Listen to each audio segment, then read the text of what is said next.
of the things we've been hearing a lot within our network is that we're beginning to see in schools an increase in 504 plans. Mm-hmm. And with the increase in 504 plans, we're also seeing educators that say, I went to school, they taught me how to teach science or math or English, but Mm-hmm. nobody taught me how to teach anxiety. Nobody Right. taught me how to help kids who are saying I'm triggering them, Yeah, or they're afraid to do my work, or they won't show up to class, right. or I don't know what to do with that. What would you say to that educator when they're like, I don't know what to do with this? And at the same time, we're also hearing that some people are like, but if I lean into what's in the 404 plan, it seems like I'm making it easy, right? Yeah, And yeah. so how do we handle that? I'm not ready and I don't want to make it easy. Okay. So the problem with 504 plans for anxiety is that instinct or that sense that teachers have that they're actually doing something that's not going to help is actually correct. And it's not that they can't step into it. The thing that educators are sort of pushing back against is, how do I help my students learn and grow and practice and experience when we've got an accommodation that allows them to escape and avoid and eliminate? Hmm. Accommodations are really important for a whole lot of things. When we're talking about anxiety, an accommodation is not evidence based if that's the only thing that we're doing. So, Mm. this sense that teachers are saying, well, I'm worried that I'm going to trigger this student, or I'm worried that I'm going to make them upset, or I'm worried that I'm going to throw them into a panic attack. But on the other hand, how do I teach them when the whole 504 says that I can't trigger them or make them upset? They're exactly correct. Mm. Because what we are really wanting to do with anxiety is to be able to step into the situation and to hang out long enough so that the brain relearns. So, this whole idea that we have to prevent kids from getting triggered is backwards. It is not Mm. clinically sound, and it is making things worse. So you're So, saying our parents had something right when they were like, I don't care, you better keep going. that is exactly correct, right? When the teacher said, well, I'm sorry that it's hard, or when your parents said, well, I'm sorry if you don't like it, you're gonna go and do it. And of course we want that to be offered to kids in an environment that's encouraging and validating and supportive and loving. But this whole idea that the goal is to not make a child upset or to not trigger a student is not the way we want to approach this. Now, then teachers will say, okay, but everybody's telling me that's what I'm supposed to be doing. Everybody's saying, here's the accommodation plan. Here are the things we're not going to do. How do I balance those two needs? That's the problem currently that we're experiencing. And that's what I'm talking about the most. Families, parents, administrators, teachers, the students, of course, all have to have a basic understanding of the way that we manage things that make us feel anxious is to step toward them and practice managing them rather than avoid. And if you ask anybody who has a grain of rice of knowledge about anxiety disorders, that's what they'll tell you.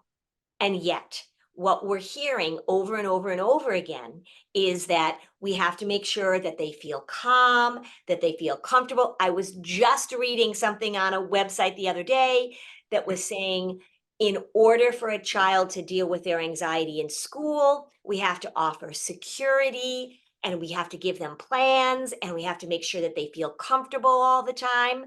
That's how we make anxiety stronger. So Mm. the line that we walk, or the bridge we walk, because there's a lot of room here. We don't have to think it's this. A lot of the bridge that we walk is to say, how do we talk to our students about the normal experience of feeling uncertain, of feeling uncomfortable, right? This whole idea of being triggered. I was an English major and I went to a high school that was very much literature based. virtually everything that I read in 8th grade and 12th grade and as a sophomore triggered me in some way, because we are Mm, working through these classic big ideas, these uncomfortable human experiences.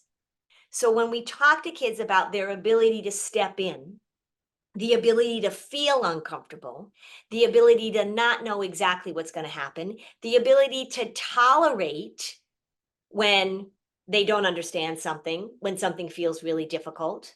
I mean, I have a very vivid memory of sitting in biology in 10th grade while my biology teacher was trying to explain genetics to me. I couldn't get it, and I started crying. mm, Now, somebody might say, well, she was triggered. That was too much. Look at how distressed she is. She's upset. My biology teacher said, okay, so here's the deal. You're smart. You're going to figure this out. We're going to take a break, and I'm going to come back and explain it to you again. And he did. And I did. So I think that right now, educators are so scared of doing the wrong thing. They're so worried that they're going to misstep or make the problem worse or not follow the plan that somebody gave them to follow, that they're feeling kind of uh, handcuffed. mhm, But we really want to make sure that educators and parents understand is that this idea of exposure into things that make you uncomfortable with support, with validation, with information about how this thing works is what we want to do. Accommodation plans for anxiety, 95% of the time, are going in the wrong direction mm, because they are allowing kids to avoid in the absence of skill building. mm. And avoidance makes anxiety worse. And yet, if we prescribe avoidance, just like we were talking about, if we prescribe escape, if we say, whenever you're feeling uncomfortable, you can text your mom and she can come get you, we are making the problem worse. Now, Ah, I've got the statistics to back me up, because guess what's happening with our young people? The problem is getting worse. We've got to shift our paradigm about this. I love it. Avoidance without skill building makes the problem worse. Exactly. Exactly. Yep. If I were gonna hire a plane to pull a banner across the United States, that's what the banner would say, among other things at this point, but that's mainly what the banner would say. Yeah. And it's interesting to hear you say that, it's this how we're trying to solve the problem that's making it worse Hmm. versus the articulation of the problem. Because Correct. some people say it's, oh, we're talking about it, it's making it worse. And it's not the talking about it, it's the problem solving of it that's making Correct. it worse. Well, it's how we're talking about it, right? I Yeah. mean, talking about it is great. Bringing it into awareness is great. But if when we bring it into awareness, we're saying to kids, the message we're giving to kids is, you have this thing wrong with you, and the way to address it is to make sure you never feel this way. And so mental health awareness, right? May is mental health awareness month, and we want to talk about it, but boy, do we have to talk about it in ways that are clinically sound rather than talking about it in ways that actually make the problem worse.